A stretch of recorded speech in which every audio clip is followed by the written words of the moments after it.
Hello mga kataro, tuturuan ko po kayong gumawa ng moon water.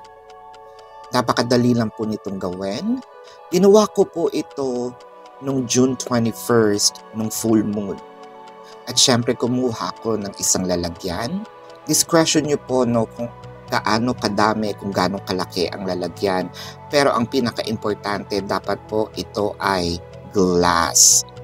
Glass po talaga ang ginagamit for moon water. As you can see, nagsindi ako ng insenso at syempre kailangan ang usok ng insenso ay kumalat sa loob ng glass natin o yung ating lalagyan.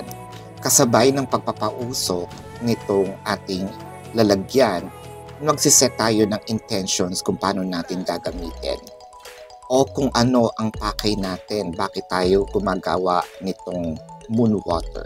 At syempre, hindi lang dapat ang loob, kasama itong labas ng bote para maalis po ang mga energies na nakalagay po dito or nakakabit. So I am taking time a bit para po dun sa ating intentions or prayers. At nagsindi din po ako ng Palo Santo, kasi napaka-importante din po nito as part of the cleansing rituals. So kung wala naman pong Palo Santo, okay lang naman din po itong insenso. Pero kung meron, much better po, Hindi naman siya necessary. This is for extra cleansing,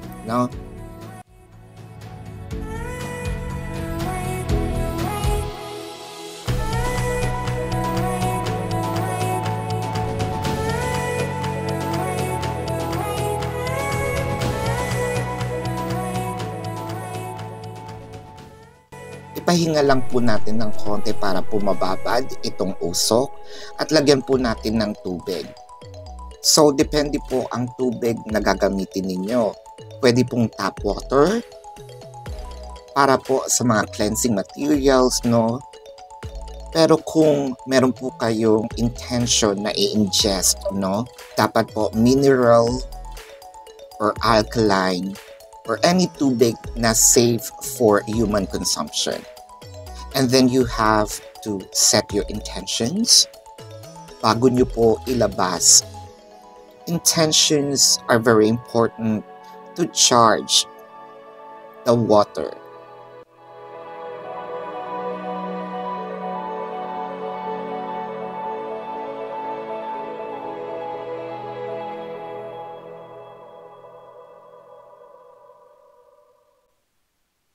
Nung araw po na yan is medyo cloudy, pero makikita nyo po maya-maya na sisilip po ang ating full moon, Siyempre, isa-set natin siya or ilalagay natin siya sa isang lugar na pwede siyang masilayan, Para kang nagbibilad kung sa araw.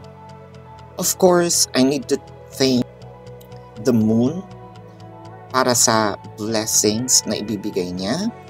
And you have to set the glass of your moon water sa isang lugar kung saan siya medyo safe. Of course, hindi mababasag.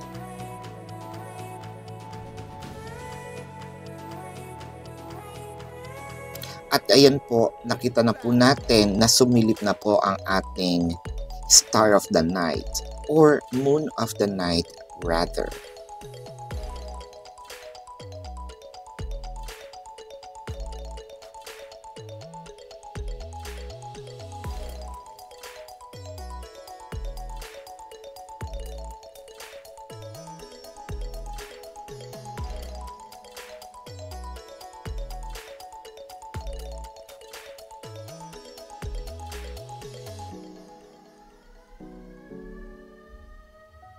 And we need to set the intention once again to lock in kung paano natin gagamitin itong ating moon water.